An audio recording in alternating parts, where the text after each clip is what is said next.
Hi and welcome to the vlog. I'm Tova, this is ParentXP, and as we are rapidly approaching the end of February, I thought I would do the video that I said several videos ago that I was going to do, which is just talk about how I used my bullet journal to write down a review of last year and a bit of looking forward to this year, personal goals and aspirations and that kind of stuff. So that's what I'm going to do.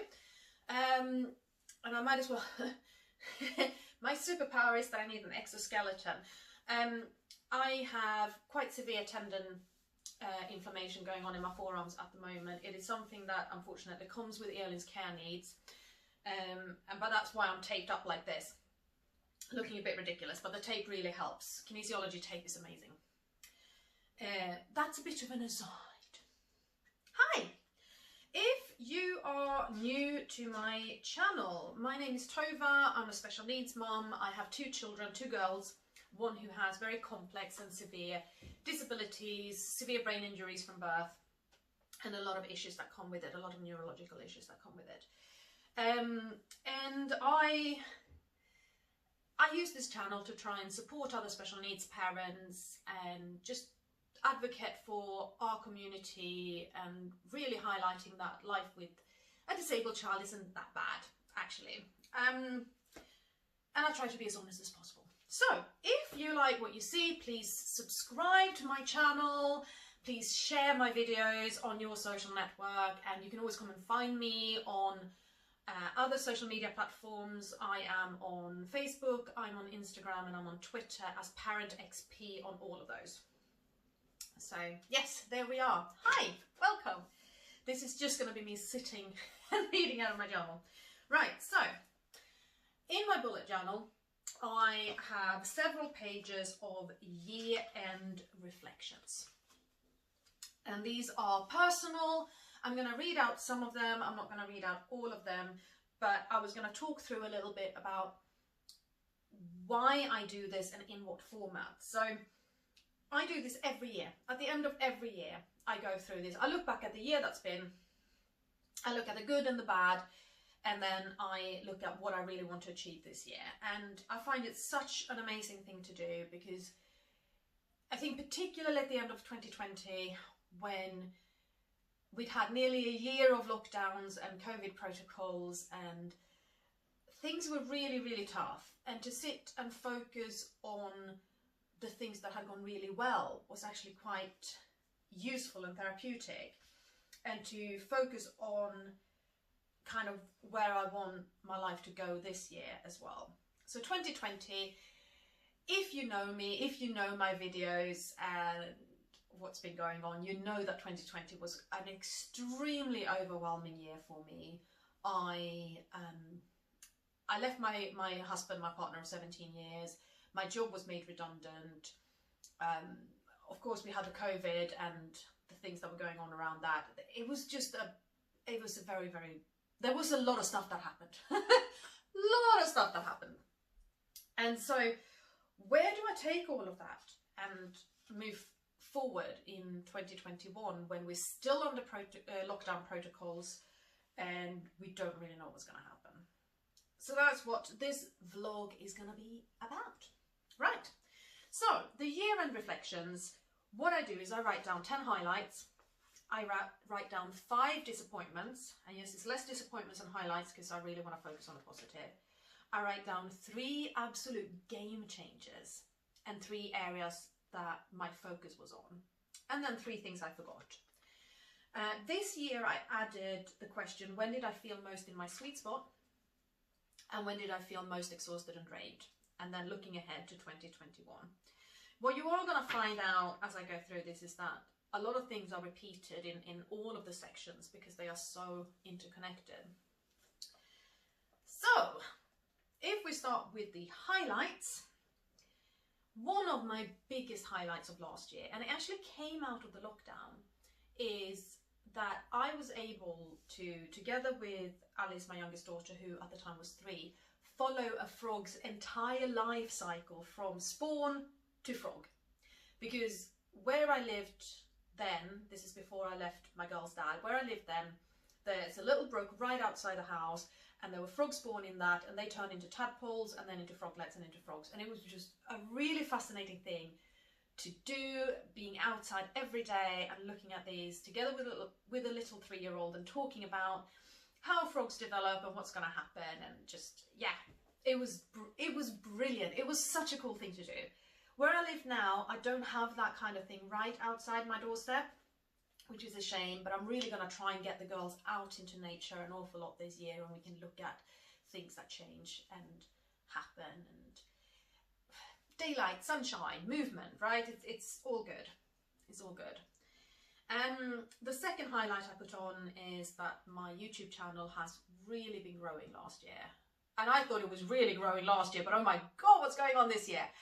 I am amazed. I'm amazed. And a real, oh, sorry, light went down.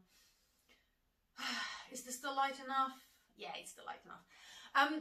Going back to ParentXP, the vlog, a real community is forming around this vlog, and it's amazing. You guys are amazing. I love reading your messages. I love reading your comments on my videos, and please keep commenting because it helps me. It helps my videos to be seen by the YouTube algorithm and suggested to others. So please keep doing that.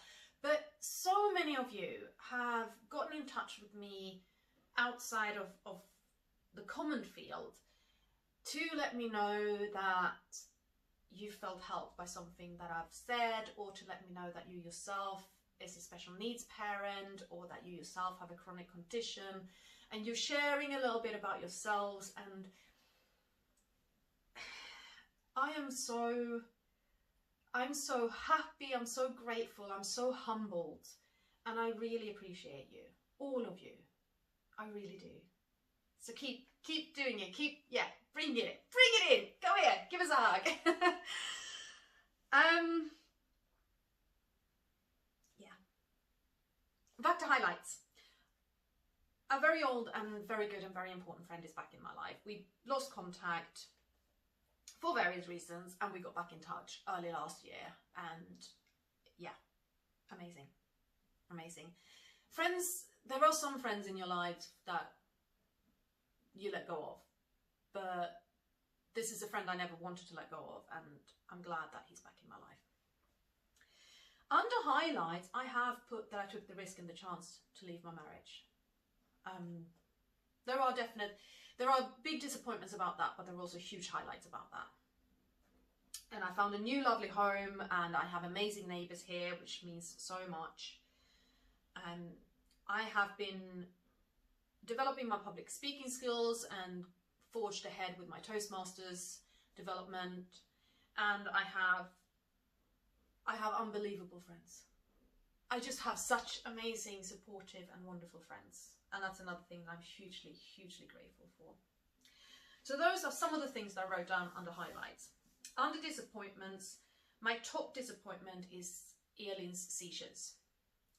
Her seizures have gotten a lot worse over last year, and she now has a third kind of seizure. So before she had absent seizures and partial focal seizures, she now also has tonic-clonic seizures, and it's a huge disappointment that this is happening. It's not surprising. She has severe brain injuries from birth. There is actually not a single part of her brain that isn't affected by the oxygen deprivation damage that happened at birth. And that as she is growing and as her brain is growing, it's a very, very damaged nervous system that's growing. So of course new things are going to crop up, but I'm not happy about it. I understand it, but I don't like it. Effing COVID-19. The lockdowns, the fear, the stress, all the impacts that it has had on individuals, on society, on the economy. Oh, I can keep going, but yeah. Part of my goals for last year was to be able to do 10 chin-ups and learn to punch, and none of those happened because I was not in the right headspace to work out, and that is a disappointment. My job being made redundant, of course, and obviously under disappointment, the breakdown of my marriage. And then on game changers is I left my marriage. But that was a huge game changer. That changed everything. Another massive game changer from last year is that I did some trauma release work, something called the havening technique, and that has allowed me to connect better to what happened at Elin's birth and being able to talk about it in a better way. And that is a vlog that's gonna come. I am gonna give you Elin's birth story at some point. I'm working on it. Under areas of focus, the vlog. A lot of focus went into the vlog, particularly at the end of the year. And it's really paid off. It's really paid off. My relationship with myself was a huge focus of last year. And it's going to continue being a huge focus for 2021. And I put so much of my identity and sense of well-being into my work persona, which didn't pay off. And it was probably not a good thing, but it was the obvious place for me to escape into. So there we are. So on the things I forgot, I wrote, I forgot that work isn't everything. I really did. I forgot that there are things outside of that. I forgot to sing every day. That was part of my plan for 2020, was to really develop and practice my voice. And I'm not just talking about Elin's lullaby. I'm properly practicing and pushing my skills. I forgot about that. And what's actually really amusing me is that you're supposed to write down, I planned to write down 3 things I forgot, and I couldn't think of a 3rd thing. So I wrote, I can't remember. Yeah. When did I feel most exhausted and drained? And it must have been towards the end of my marriage, a few months into lockdown, and I just felt that I had so many decisions that I had to make, and I didn't have the space to make them. And I felt like I was fighting a losing battle about my marriage, and I felt like I carried everything completely on my own. So that was when I felt my most exhausted and drained. I had everything on my shoulders and nobody who could take any of that weight away from me. But when I felt most at my sweet spot, and this is, I think it was the 2nd child-free night I had in this house. The first child-free night was the day that I moved. But my 2nd child-free night in my new house, and I was walking around and I was just putting things together for the evening before going to bed. And I realized that I was tired, but I was not mentally and emotionally exhausted and drained. And it was kind of a, experience. Because it must have been the first time in a few years that I wasn't mentally exhausted and drained, that I didn't feel a level of burnout at night. And instead I was just tired. And it was okay. And it was good to feel tired. And I went to bed and I slept. Like, yeah. So that night, that evening, was when I felt most on my sweet spot. It was one of those moments of, I did the right thing. I made the right choice and things are going to be good.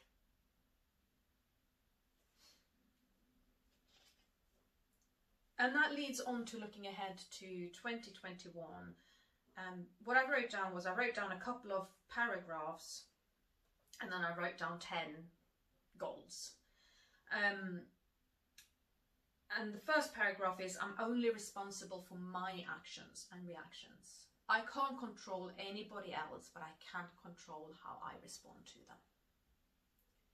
And this is the year that I'm putting my girls and myself first. Their well-being and my own and my interests come in the first room. So I'm not expecting an easy year, but I'm expecting a transformative one. I'm going to make it a transformative year. So under goals, if you have followed me for a while, you know I have applied for a divorce, and that's going to be finalized at some point this year, and I'm going to change back to my maiden name. I have plans for a business, so I'm going to forge ahead with those plans, and I've said this for so long. I've said this for so long. I need to learn to budget. I've never learned to budget, and I feel really uncomfortable with that kind of stuff. It's an anxiety trigger for me, but I really need to do that. Get vaccinated against bloody COVID is high on my list. And I have sing. I really do. I need to keep singing. Lockdown permitting, I want to see 15 friends. And lockdown permitting, I have 2 gigs to attend this year. One was postponed from last year and one is scheduled for later on this year. So yeah, I wanna go to those. Obviously, provided they go ahead. I want to get back into exercising. So I had 10 chin-ups on my goal last year. And learn to punch last year. So I've adjusted this to 5 chin-ups and 1 unassisted pull-up, because pull-ups are harder. I want to do a photo shoot. Another one, because I just did one with we went out for a photo walk, a friend and I. That was, you know, sensible, outside, socially distanced kind of thing that we could do. And I have goals for how many subscribers I want on my YouTube channel. I'm not going to say what that goal is. But I am going to say that the way it's looking at the moment, I might hit that goal a little sooner than I expected. So that's going to be cool. Yeah, so that's what I wrote down. And as I say, I do this every year. And whichever bullet journal I'm on, I do something like this every year. It's not always exactly the same, but I structure something every year. And it's a cool thing to do. And particularly the sort of goals and aspirations help me to keep myself a little bit on track. So there we are, my personal 2020 year review. I hope you enjoyed it, and thank you so much if you stuck out with this video the whole way. I'm glad to still have you here. Wave if you are still here, and I wish you a wonderful week ahead, and we'll speak again very soon. Bye.